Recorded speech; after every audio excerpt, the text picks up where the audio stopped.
आपको कभी ना कभी ऐसा ज़रूर महसूस हुआ होगा कि जो काम आप कर रहे हैं आप उससे पहले भी कर चुके हैं, या आपको किसी नई जगह जाकर ऐसा लगा होगा कि आप पहले भी यहाँ आ चुके हैं।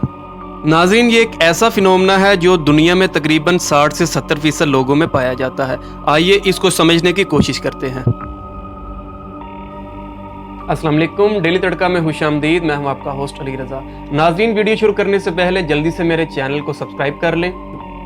नाज़रीन, इस कैफियत को डीजा वू कहते हैं। डीजा वू एक फ्रांसीसी जुबान का लफ्ज़ है जिसका मतलब है पहले से देखा हुआ। जो लोग इस कैफियत का शिकार हैं वो समझते हैं कि वो अकेले ही इस कैफियत में मुब्तला है। डीजा वू कम उम्र बच्चों के साथ ज़्यादा पेश आता है और ये बहुत ही मुख्तसर वक्फे के लिए रहता है और इंसान को समझने का बिल्कुल भी मौका नहीं मिलता। नाज़रीन, डीजा वू कैफियत या इस फिनोमेना के बारे में दो तरह की एक्सप्लेनेशंस हैं, एक साइंटिफिक और दूसरी इस्लामिक।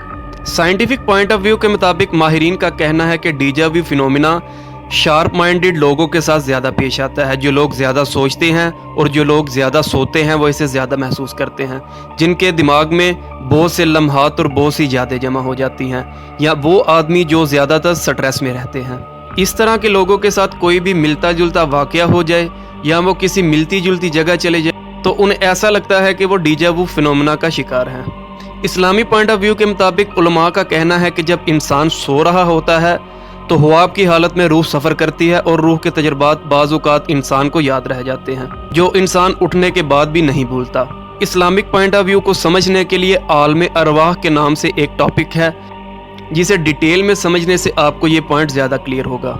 आप किसी भी आलम दीन से या मस्जिद के इमाम से आलम अरवाह के बारे में तफसीली मालूमात ले सकते हैं।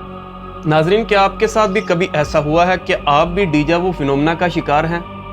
क्या आपको कभी ऐसा लगा है कि एक काम जो आप अभी कर रहे हैं आपने पहले कभी किया है, या कोई ऐसी जगह जहां आप पहली दफ़ा गए हैं और आपको लगा हो कि आप वहां पहले भी जा चुके हैं?